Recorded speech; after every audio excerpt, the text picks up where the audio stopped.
ಭಗವದ್ಗೀತೆ ಅಧ್ಯಾಯ 5 ಕರ್ಮ ಸನ್ಯಾಸ ಯೋಗ ಶ್ಲೋಕ 5 ಯತ್ಸಾಂಖ್ಯೈಃ ಪ್ರಾಪ್ಯತೆ ಸ್ಥಾನಂ ತದ್ಯೋಗೈರಪಿ ಗಮ್ಯತೆ ಏಕಂ ಸಾಂಖ್ಯಂ ಚ ಯೋಗಂ ಚ ಯಃ ಪಶ್ಯತಿ ಸ ಪಶ್ಯತಿ.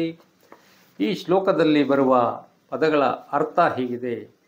ಸಾಂಖ್ಯೈಹಿ ಜ್ಞಾನಯೋಗಿಗಳ ಮೂಲಕ, ಯತ್ ಯಾವ, ಸ್ಥಾನಂ ಪರಮಧಾಮವು, ಪ್ರಾಪ್ಯತೆ ಪ್ರಾಪ್ತವಾಗಿಸಲ್ಪಡುತ್ತದೆಯೋ, ಯೋಗೈಹಿ ಕರ್ಮಯೋಗಿಗಳಿಂದಲೂ, ಅಪಿ ಸಹ ತತ್ ಅದೇ, ಗಮ್ಯತೆ ಪ್ರಾಪ್ತವಾಗಿಸಲ್ಪಡುತ್ತದೆ.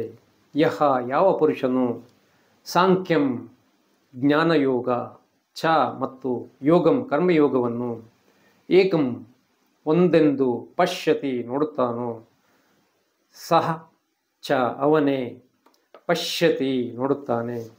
ಈ ಶ್ಲೋಕದ ಅರ್ಥ ಹೀಗಿದೆ. ಜ್ಞಾನಯೋಗಿಗಳ ಮೂಲಕ ಯಾವ ಪರಮಧಾಮವು ಪ್ರಾಪ್ತವಾಗಿಸಲ್ಪಡುತ್ತದೆಯೋ, ಕರ್ಮಯೋಗಿಗಳಿಂದಲೂ ಸಹ ಅದೇ ಪ್ರಾಪ್ತವಾಗಿಸಲ್ಪಡುತ್ತದೆ. ಯಾವ ಪುರುಷನು ಜ್ಞಾನಯೋಗ ಮತ್ತು ಕರ್ಮಯೋಗವನ್ನು ಒಂದೆಂದು ನೋಡುತ್ತಾನೋ ಅವನೇ ನೋಡುತ್ತಾನೆ. ಈ ಶ್ಲೋಕದ ವಿವರಣೆ ಹೀಗಿದೆ. ಸಾಂಖ್ಯ ವಿಧಾನದ ಮೂಲಕ ಸೇರುವ ನೆಲೆಯನ್ನೇ ಕರ್ಮಯೋಗದ ವಿಧಾನದಿಂದಲೂ ಸಹ ಸೇರಬಹುದು ಎಂದು ಸ್ಪಷ್ಟವಾಗಿ ಕೃಷ್ಣನು ಇಲ್ಲಿ ನುಡಿಯುತ್ತಿದ್ದಾನೆ.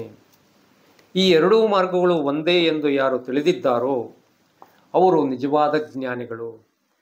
ಇಲ್ಲಿ ನೋಡುವುದು ಎಂಬ ಶಬ್ದಕ್ಕೆ ಪಶ್ಯತಿ ಕಣ್ಣಿನಿಂದ ನೋಡುವುದು ಎಂಬ ಅರ್ಥವಲ್ಲ. ಅದ್ವೈತ ತತ್ವಶಾಸ್ತ್ರದಲ್ಲಿ ಆತ್ಮನನ್ನು ನೋಡಲು ಸಾಧ್ಯವಿಲ್ಲ. ಏಕೆಂದರೆ ಅವನು ಎಲ್ಲವನ್ನೂ ನೋಡುವವನು. ಆತ್ಮನನ್ನು ತಿಳಿಯುವುದು ಎಂಬ ಅರ್ಥ. ಹೇಗೆ ನಾವು ಕಣ್ಣುಗಳಿಂದ ಹತ್ತಿರದಲ್ಲೇ ಒಂದು ವಸ್ತುವನ್ನು ನೋಡುತ್ತೇವೆಯೋ, ಅದರಲ್ಲಿ ಅನುಮಾನ ಏನೂ ಇರುವುದಿಲ್ಲವೋ, ಹಾಗೆಯೇ ಆತ್ಮನನ್ನು ತಿಳಿದವನು ಇವೆರಡನ್ನೂ ಸ್ಪಷ್ಟವಾಗಿ ತಿಳಿದಿದ್ದಾನೆ ಎಂದರ್ಥ. ಹೀಗೆ ಸಾಂಖ್ಯ ಮತ್ತು ಕರ್ಮ ಇವೆರಡೂ ಒಂದೇ ಎಂದಾಗ ಅವೆರಡೂ ಮಿಶ್ರ ಲೋಹದಂತೆ ಎಂದು ಭಾವಿಸಬಾರದು.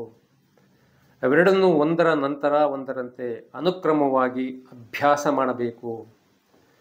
ಕರ್ಮಯೋಗವು ಬುದ್ಧಿಯನ್ನು, ಎಂದರೆ ಅಂತಃಕರಣವನ್ನು ಶುದ್ಧಗೊಳಿಸಿ ಆತ್ಮನನ್ನು ತಿಳಿಯುವಲ್ಲಿ ಸಾಂಖ್ಯ ಹೆಚ್ಚಿನ ಸಮಚಿತ್ತತೆಯನ್ನು ಒದಗಿಸುತ್ತದೆ.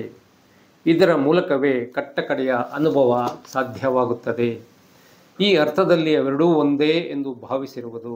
ಆದ್ದರಿಂದ ಇವೆರಡರ ಜೋಡಣೆ ಅನುಕ್ರಮವಾಗಿ ಸಾಧ್ಯವೇ ವಿನಃ ಒಟ್ಟಿಗೆ ಸಾಧ್ಯವಿಲ್ಲ. ಎಲ್ಲ ಪ್ರಾಮಾಣಿಕ ಓದುಗರು ಇದನ್ನು ಎಚ್ಚರಿಕೆಯಿಂದ ಗಮನಿಸಬೇಕು.